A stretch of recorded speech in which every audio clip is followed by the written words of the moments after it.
Hello, Hello, everybody. We're here to talk about real estate.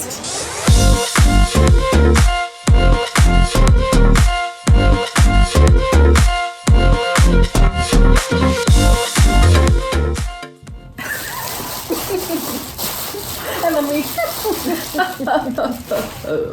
What are we going to talk to them about today, Jennifer? I just want you guys to know that we might not be eating tacos, but we're eating a bowl and we still have chips. So it's still kind of like a taco. Yeah, it's a taco bowl. We're taco bowling about real estate. And what it's crunching. We are going to talk to you about today is selling your home. A lot of people are thinking about selling their home in the spring. So right now it's fall. A lot of people aren't thinking about selling their home right now because the holidays are coming up. Their kids are now in school. We're in the full swing of football and everything else.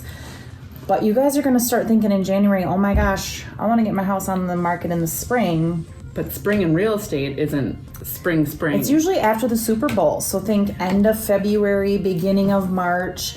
So if you have any outside items that you need to take care of before you list your home, now would be the time to do that. So start looking at your home.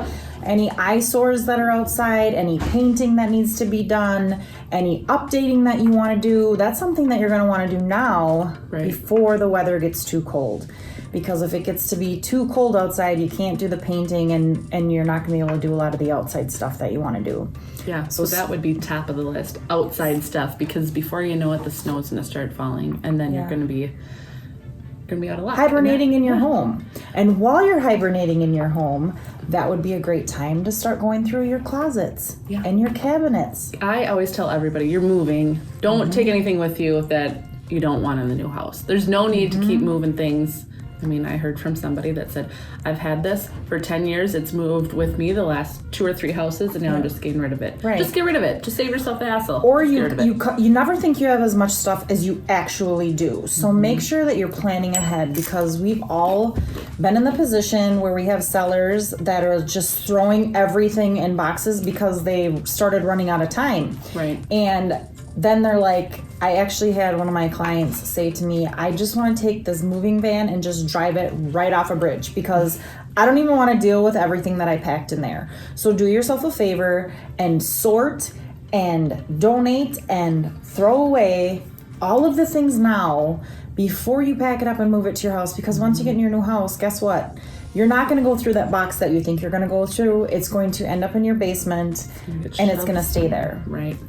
And I mean, nobody wants to feel overwhelmed because there's enough things to do before you list your house regardless, but now's the perfect time, like we said, do the outside stuff and then just take it room by room so it's not overwhelming. You know, this week I'm just going to focus on my bedroom, go through the closets, go through the dressers, whatever it may be, just one room at a time, and it'll be less stressful. And if it's something that you haven't used or haven't worn in the last year, donate it or throw it away. It's okay to do that. And if you need some company to come in and help you figure that out, there's companies that do that, and we know who they are.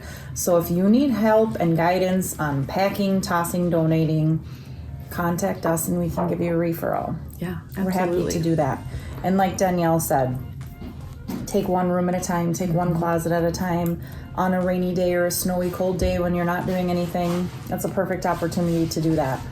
And I know with my kids, when we start going through their toys, which now they're older, they don't have as many toys, but when they were younger, I would say, we're going to go through your toys because I want to make room for the Christmas presents that they're going to be getting from people. So we're going to go through all of your stuff and we're going to donate those to kids that don't have as many toys or maybe don't have any toys.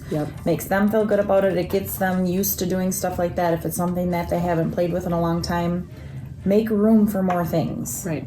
Exactly. That's good regardless if you're selling your house or not. I like to do that a lot. Yeah. I hate stuff, clutter. I'm always getting rid of stuff. Yeah. And I think that's because we're realtors. So I've got a problem with things on my counters or things that aren't put away. It's a mental illness, really. It's something that we have. But, we're here to brush that off onto you guys and give you guys a little sickness like that. That's right. There could be more of us in the world. Be a happier place. One other tip. If you guys have ever visited the Remodeler Showcase or the Parade of Homes, buyers make emotional decisions. So when they walk into a home that is well staged, it's clean, it's organized, it makes them feel good. And you want as many buyers to feel good about your home as you possibly can. And decluttering and depersonalizing your home is one way to do that. So think like a buyer. You want to have them walk in and not think, oh, this is their house, because you see family pictures all over the place. You want them to walk in and they can picture themselves living there, like, oh my gosh, I could see us having Christmas here, or this is where I would put my office or my desk, or they want to be able to move in their head. And when there's too much in the home to kind of get in the way of that, they kind of... That's why in the new construction homes, they have them staged so beautifully, because you walk in, you're like, oh my gosh, I want to live here. Yeah. I'm guilty of it. I went into new construction. I said, no, we should just sell right now. I want it. It's not going to look like that forever, but I wanted that house the way it was set up. You want the furniture. You want all the things that are already there, right? So that's your job, is to make buyers feel that way about your home. Right. Which kind of, I mean, we could do a whole another talk about real estate on this, but paint colors. I mean, if you have bold and vibrant paint colors, if that's your thing, that's fine. But it's 9 times out of 10 probably not going to be everybody else's. So something more neutral, more subtle. Like if you haven't painted in the last 10 years, you might have an accent of a red wall.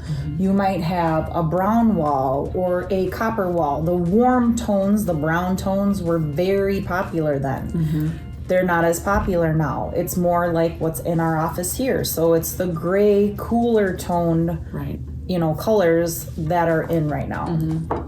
Definitely. So yeah. Neutralize. Absolutely. All right. Start doing it now before that snow falls and before the holidays come. Before you know it. Yeah, that's right.